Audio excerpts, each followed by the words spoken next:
Hello, Jacob here.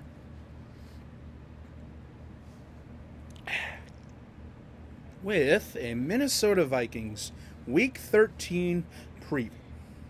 So without further ado, let's get into it. So yeah, the Minnesota Vikings will be taking on the New York Jets on Sunday at noon at US Bank Stadium. And also,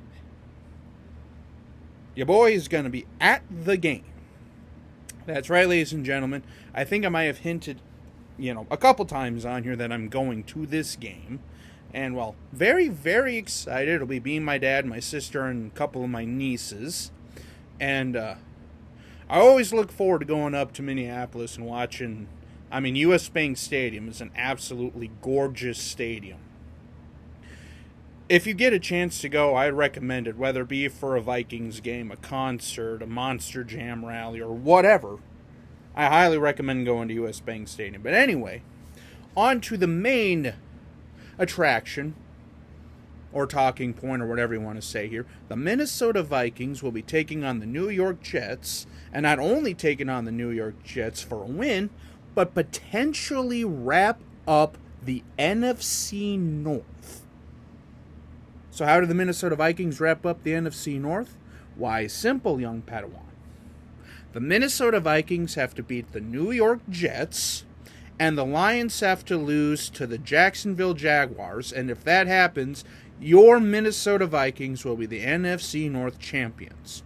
Or if the Vikings lose or the Lions win or whatever the case might be, then if the Vikings beat the Lions next week, they'll win the North. So basically, at this point, the Lions are the only other team that are still mathematically and tiebreaker-ish, in the mix at this point. So if the Lions trip up either this week or next week, and the Vikings win, we're the NFC North champs. So potentially, I could be going to see the Vikings clinch the NFC North. Boy, that'll be fun. By the way, this will also make my first time going to a non-divisional game, because before, I've only ever gone to about 4 or 5 Vikings games, and 3 of them were the Bears, and 2 of them were the Lions? Either 2 or 3 of them were the Lions as well. Because I know last year I went to both the Lions and the Bears at home. Still would like to get to a Packers game, but, those tickets are usually pretty much out of the price range. Let's just be honest here, that or the Cowboys, one of those type of teams. But anyway, kind of getting back to this matchup here. The Minnesota Vikings and the New York Jets. The New York Jets, in my opinion, have to be one of the biggest surprises of 2022. The reason why I say that's because everyone was expecting him to take a step forward under Rob Salah, and the gang. But I don't think anyone was expecting him to be competing for the AFC East at this point in the season. I certainly know I didn't. But hey, that's just a credit to that team there. Let's put it this way. If they don't start Zach White and it is, Wilson, you can pretty much chalk it up for a win for the Vikings here. But yeah, they have a good running game. They have some good receivers, and like Elijah Mitchell, who's finally starting to get up. Garrett Wilson is another guy. Our old boy Conklin is coming back into town. Let's see here. Their defense is no joke. Sauce Gardner's turning into basically the next coming of Revis. And yeah, it's really not much else to say there. If you're the Vikings, you have to, basically on offense, you have to minimize their ability to get to you on defense. Basically, stop the pass rush. And you also have to be careful with guys like Sauce Gardner, because he's probably going to be mirroring Justin Jefferson most of the game. So this very easily could also be a game of Thielen, Hawkinson, and KJ, with Dalvin and Madison thrown in as well. So we'll wait and see there, because again, the Jets defense is no joke. Their offense has been clicking recently. So the Vikings defense has to be on their toes as well because, again, guys like Elijah Mitchell, Garrett Wilson are starting to step up. Barrios is a pretty solid guy. I mean, Conklin, he can get going. CJ Uzama is another tight end. You know, they have some decent tight ends that are sneaky. But yeah, I mean, at the end of the day, the Jets are doing a lot more with, you know, a team that a lot of us don't think were even going to be in a playoff position to begin with, let alone in the fight for the AFC East at Week 13. But again, though, they're also coming off of just absolutely drumming the Bears.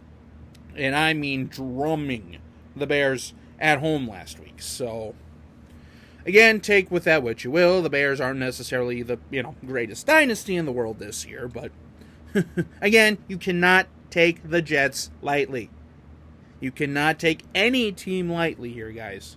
We are 9-2. We are this close to the first goal of the season being wrapped up, winning the NFC North. Let's focus on winning this game and go from there. Because at the end of the day, we can't control what Jacksonville and Detroit do. All we can control is what the Minnesota Vikings do.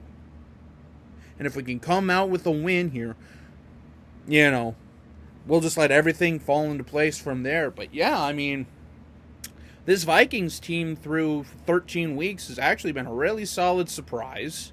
I will say that. I'd like them to win by more than 3 points, 4 points, or 8 points.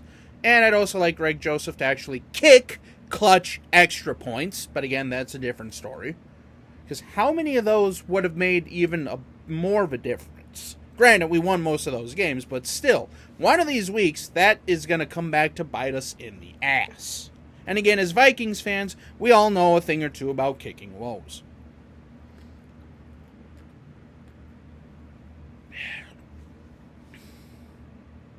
Yeah. So anyway. But yeah, I mean, basically, that'll basically conclude it. I mean, the Jets aren't necessarily, have like powerhouse names or powerhouse players per se yet. They have a lot of young pieces. They have a lot of unproven talent that is certainly proving themselves right now. And this team is, again, still in the hunt for the AFC East, as I've said 1,000 times. So this game means just as much to them as it does to us. So what does that mean? That means I could be going to one hell of a game. And you know what? I'm all fucking for it, baby. Maybe not so much my liver, alcohol content, and, well, anxiety, but such is life as a Minnesota sports fan.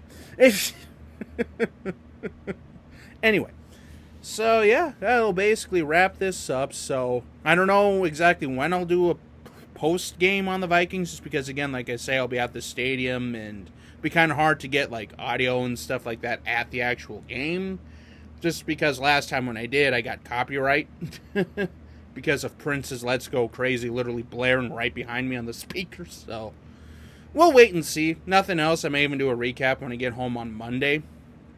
So, that'll basically wrap it up. So until we meet again, this is Jacob. Skol.